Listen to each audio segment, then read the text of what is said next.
VIP voice இன் police. இது police பொதுமக்கள் நல்லுறவுக்கான குரல். அனைவருக்கும் வாய்ஸ் இன் போலீஸ் உங்கள் விஐபியின் வணக்கங்கள்.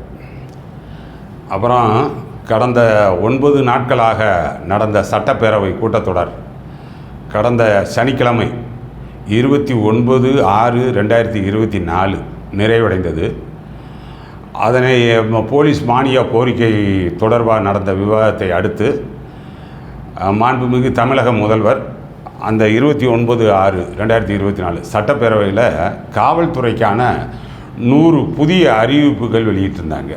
இந்த முதல்வரினுடைய இந்த 100 அறிவிப்பு குறித்து நம்மளுடைய வாய்ஸ் இன் போலீஸ் சேனல் சார்பான கருத்துக்களை பின்னாடி அடுத்த பதிவில் பதிவு செய்கிறேன். பட் அதற்கு முன்னதாக federation of Tamil Nadu retired police officers association அப்படின்ற ஒரு ஃபெடரேஷன் சென்னையில் ஆதம்பாக்கத்தை தலைமையிடமாக கொண்டு செயல்படுது. இதனுடைய தலைவராக ஓய்வு பெற்ற காவல்துறை அதிகாரி திரு வேலுசாமி செயல்பட்டு வர்றாரு. அவருடைய செயல்பாடு மிகவும் சிறப்பான அளவில் இருக்குது. இந்த ஒரு ஒன்லைன் பிரீஃப் என்னென்னா, இப்போ எல்லா மாவட்டத்துலேயும் அந்த ஓய்வு பெற்ற காவல்துறை அதிகாரிகள் சங்கம் இருக்கீங்கல்ல, அது அந்த சொசைட்டி ரெஜிஸ்ட்ரேஷன் ஆக்டில் பதிவு செஞ்சு ஒரு நம்பர் கொடுத்து அதில் செயல்பட்டுக்கிட்டு இருக்கீங்க. இது பல மாவட்டங்களில் இருக்கக்கூடிய இந்த சங்கங்களினுடைய ஒரு கூட்டமைப்பாக இவர் செயல்படுறார். இந்த federation of Tamil Nadu retired police officers association இங்கே இருக்கிறது. இது தொடர்பாக இவங்க பல கோரிக்கைகளை முன்வைக்கிறாங்க. அரசுக்கு பல கோரிக்கைகளை அவர்கள் கடிதம் மூலமாகவும் இந்த இப்போ செயல்பட்டுக்கிட்டு இருக்குல்ல 5th போலீஸ் கமிஷன் நம்மளுடைய அந்த பழைய அசோக் நகர் பிடிசி பில்டிங்கில் இப்போ செயல்பட்டுக்கிட்டு இருக்குது. ஆனால் அந்த போலீஸ் கமிஷனோட நெருக்கமான தொடர்பு வச்சு அவங்களுக்கு சில ரெக்கமெண்டேஷன்ஸ் எல்லாம் கொடுக்குறாங்க. இதுபோக இந்த கட்டிடம் செயல்படக்கூடிய அந்த ஆதம்பாக்கம் பில்டிங் அது ஒரு 2 மாடி கட்டிடம். அது இந்த 5th போலீஸ் கமிஷனுடைய உறுப்பினராக இருக்கக்கூடிய அந்த காவல்துறை முன்னாள் ஐபிஎஸ் அதிகாரி திரு ராதாகிருஷ்ணன் அவங்க தான் திறந்து வச்சுருந்தாங்க. அது முழுக்க ஓய்வு பெற்ற காவல்துறையினருக்காகவே செயல்பட்டுக்கிட்டு இருக்கிறதாக இருக்குது. நீங்கள் போனீங்கன்னாலும் அதை பயன்படுத்திக்கிங்க. தமிழ்நாடு முழுவதும் இருக்கக்கூடிய ஓய்வு பெற்ற காவலர்கள் சென்னைக்கு ஏதோ சொந்த அலுவலாகவோ மற்ற மருத்துவ ரீதியாகவோ எதுக்கு போனாலும் சரி அதை பயன்படுத்திக்கலாம். மிக குறைவான அந்த மெயின்டெனன்ஸ் சார்ஜ்னு நினைக்கிறேன், 50 ரூபாயோ 100 ரூபாயோ, அவ்வளோதான் 100 ரூபாய்க்குள்ளே இருக்கும். ஆனால் அது பயன்படுத்திக்கலாம். மிக சிறப்பான முறையில் இவருடைய தலைமையில் செயல்பட்டுக்கிட்டு இருக்குது. பல வகையிலையும் எனக்கு சொன்னாங்க. அதன் அடிப்படையில் தான் இது கொடுத்தேன். அப்புறம் தனிப்பட்ட வேலுசாமி சார் பற்றி சொல்லணும்னா, எனக்கு ஆனால் 1997 நாங்கள் ஒரு 257 பேர் வீராபுரத்தில் டைரக்ட் எஸ்ஐ ட்ரைனிங்கில் இருந்தோம். அப்போ எங்கள் பேட்சுக்கு இவர் எல்ஐ. ஆனால் போலீஸ் அட்மினிஸ்ட்ரேஷன் ஐபிசி எல்லாமே மிக சிறப்பாக இருந்தாங்க. ஒரு 12 எல்லை வரைக்கும் இருந்தாங்க. அதில் எங்களோடு மிக நெருக்கமாக ஒரு நட்பு ரீதியாக அந்த கேடட்டோட ரொம்ப கேடட்டே அந்த எல்லை வித்தியாசம் இல்லாமல் ரொம்ப இயல்பாக பழகினாங்க. தனிப்பட்ட முறையில் நானே ஒரு நேரடியான ஒரு மிகப்பெரிய பாதிப்புக்கு ஆளான நேரம் எனக்கு உற்ற துணையாக ஒரு தோழனாக ஒரு ஆசானாக இருந்து என்னை வழி நடத்தினாங்க. அந்த வகையிலையும் எனக்கு தனிப்பட்ட முறையில் அவர் மீதான பெரும் மதிப்பு உண்டு.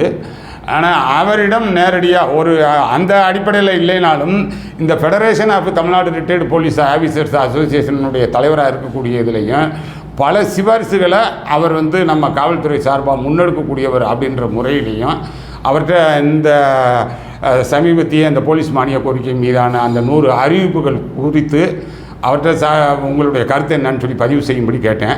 அவருடைய கருத்து அதை நேரடியாக கேளுங்க. அட்வொகேட் ராஜேந்திரன் சார் வணக்கம். காவல்துறை மானிய கோரிக்கை 22 பார்த்துங்க. டாக்டர் கலைஞர் அவர்கள் முதலமைச்சராக இருக்கும் பொழுது 1972 கிரேட் 1ங்கிற போஸ்ட் உருவாக்குனார். காவலர்களுடைய வாழ்வாதாரம் பெருகிச்சு. ஒரு 10% காவலருடைய வாழ்வாதாரம் பெருகிச்சு. அப்புறம் 94-95 எஸ்எஸ்சிங்கிற ஒரு போஸ்ட் உருவாக்குனார். அதில் பணப்பயன் பெற்றார்கள். காவலர்களுடைய வாழ்வாதாரம் கொஞ்சம் பெருகுச்சு. அப்புறம் வாரத்தில் ஒரு நாள் ஓய்வு கொடுக்கப்படாத போது அவர்களுக்கு உண்டான பணத்தை கொஞ்சம் அதிகப்படுத்தினார். எடை குறைந்த யூனிஃபார்ம் சேஞ்ச் பண்ணார். பட் இந்த மானிய கோரிக்கையில் ஒரு 25 போலீஸ் ஸ்டேஷன் கட்டுறாங்க. புதுசாக 20-25 போலீஸ் ஸ்டேஷன் கட்டுறாங்க. வாடகை பில்டிங்கில் இயங்கி வந்த பெண்கள் காவல் நிலையத்திற்கும் போலீஸ் ஸ்டேஷன் கட்டுறாங்க. பொன்னேரி பெண்கள் காவல் நிலையமும் பொன்னேரி பிடபிள்யூவிங்கும் ஆவடி கமிஷனர் கண்ட்ரோல் கொண்டு வராங்க. எஸ்பி சிபிசிஐடியுடைய பேரை மாற்றுறாங்க. குண்டர் தடுப்பு காவல் சட்டம் ஆக்ட் 14 ஆஃப் 1982 சில திருத்தம் பண்ணுறாங்க. கிண்டி ஹாஸ்பிட்டலில் ஒரு ஓபி திறக்கிறாங்க. சில பழைய பில்டிங்கில் இயங்குகிற போலீஸ் ஸ்டேஷன்லாம் புது பில்டிங்காக கட்டுறாங்க. பொள்ளாச்சியில் 222 காவலர் குடியிருப்பு பழசாக இடிச்சிட்டு புதுசாக கட்டுறாங்க. டிஜிபி ஆஃபீஸை வந்து கொஞ்சம் டெவலப் பண்ணுறாங்க பில்டிங் கட்டி. இந்த போதைப் பொருள்லாம் ஸ்டோர் பண்ணுறதுக்காக புதிய ஒரு கடன் கட்டுறாங்க. புதுப்பேட்டை ஏஆர் கிரவுண்டை வந்து விழா மேடையை புதுப்பிக்கிறாங்க. 300 புதுசாக வாகனம் வாங்குறாங்க. 25 புதிய வேன்கள் வாங்குறாங்க. 15 புதிய பஸ் வாங்குறாங்க. 500 மோட்டார் சைக்கிள் வாங்குறாங்க. கலவரத்தை தடுக்கிறதுக்கு வஜ்ரா, வருண் அப்படிங்கிற 2 வண்டி வாங்குறாங்க. இந்த ரோட்டில் நிற்கிற வண்டியெல்லாம் தூக்கிட்டு போகிறதுக்கு ஒரு ரெக்கர் வேன் வாங்குறாங்க. மாண்பு முதலமைச்சர் 2 கவர்னர் வந்து போலீஸ் பேரடை பார்வையிடுறதுக்காக ஒரு புதிய ஜீப் 22 லட்சம் ரூபாய்க்கு வாங்குறாங்க. ஹோம் கார்டிங் ஸ்ட்ரென்த்தை இன்க்ரீஸ் பண்ணுறாங்க. ஆன் டியூட்டியில் போலீஸார் இறந்து போனால் அவங்களுக்கு பணப்பயன் அதிகப்படுத்தியிருக்கிறாங்க. ஹோம் கார்டுக்கும் பணப்பயன் அதிகப்படுத்தியிருக்கிறாங்க. தடய அறிவியல் துறையில் சீஃப் அட்மினிஸ்ட்ரேஷன் ஆஃபீஸராக ஒருத்தர் நியமிக்கிறாங்க. பள்ளிக்கூடத்து பாதுகாப்பு மண்டலங்கள் உருவாக்குறாங்க ஸ்டூடெண்ட்ஸுக்காக. முக்கியமானது அறிவியல் ஆய்வகத்தில் கழிவுநீர் சுத்திகரிப்பு அமைக்கிறாங்க. இதில் போலீஸாருடைய எண்ணிக்கை ஒரு 2 லட்சமாவது இருக்கணும். அந்த போலீஸாருடைய எண்ணிக்கை உயர்படுத்தலை. போலீஸ் ஸ்டேஷனுடைய எண்ணிக்கை ஒரு 2000 இருக்கணும். அதையும் அதிகப்படுத்தலை. யூனிஃபார்ம் அலவன்ஸ் அதிகப்படுத்தலை. ஆர்ம்ஸ் மெயின்டெனன்ஸ் சார்ஜ் அதிகப்படுத்தலை. ரிஸ்க் அலவன்ஸ் அதிகப்படுத்தலை. ஒரு வருஷத்தில் 120 நாள் ஹாலிடேஸில் வேலை செய்கிற போலீஸாருக்கு இந்த லீவ் நாளில் வேலை செய்கிறதுக்காக பணப்பயன் கேட்டிருந்தாங்க. அதுவும் கொடுக்கல. பட் இதில் காவல்துறையுடைய வாழ்வாதாரத்தை பெருக்க ஒரு பணப்பயன் கொடுக்க ஒன்றும் நடவடிக்கை எடுக்கப்படலை. நம்ம காவல்துறை அதிகாரிகள் வந்து அரசுக்கு திட்டங்களை ப்ராப்பராக தயாரிச்சிருந்தால் நிச்சயமாக தமிழக முதலமைச்சர் அவர்கள் அதில் கவனம் செலுத்தி நமக்கு செஞ்சுருப்பார். பட் அவங்க யாரும் தெரிவிக்கலை. போலீஸ் ஹவுசிங் போர்டுக்கு ஆடியோ ரேங்கில் ஒரு அதிகாரி நியமிக்கிறாங்க. தடய அறிவியல் துறைக்கு சீஃப் அட்மினிஸ்ட்ரேஷன் ஆஃபீஸர் ஒருத்தர் நியமிக்கிறாங்க.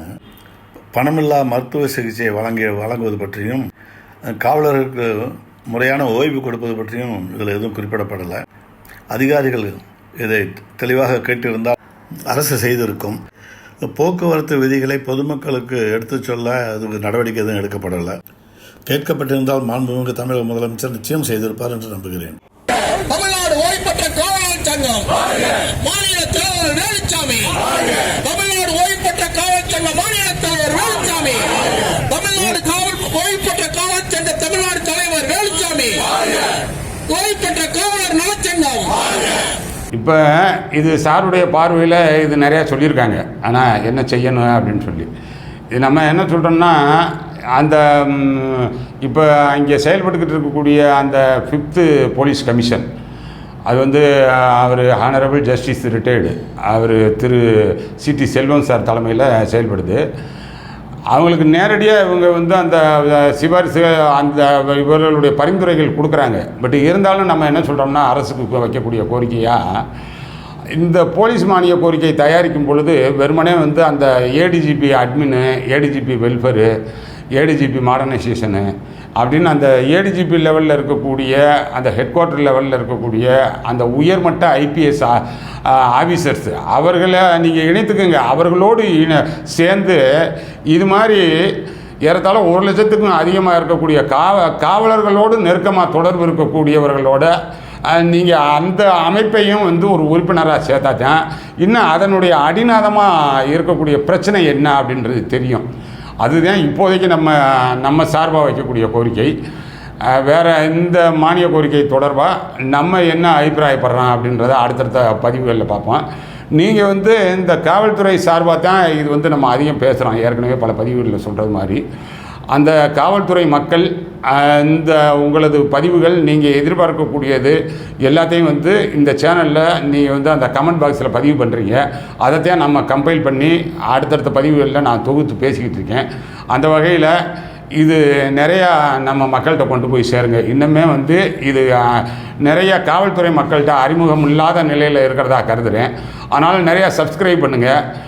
நிறையா வந்து உங்களது கமெண்ட் பாக்ஸில் நிறையா வந்து உங்களது கருத்துக்களை பதிவிடுங்க. நிறையா மக்களுக்கு இதை பகிர்தலுக்கு உட்படுத்துங்க. அடுத்தடுத்த நல்ல பதிவுகளில் சந்திக்கிறேன். வணக்கம்.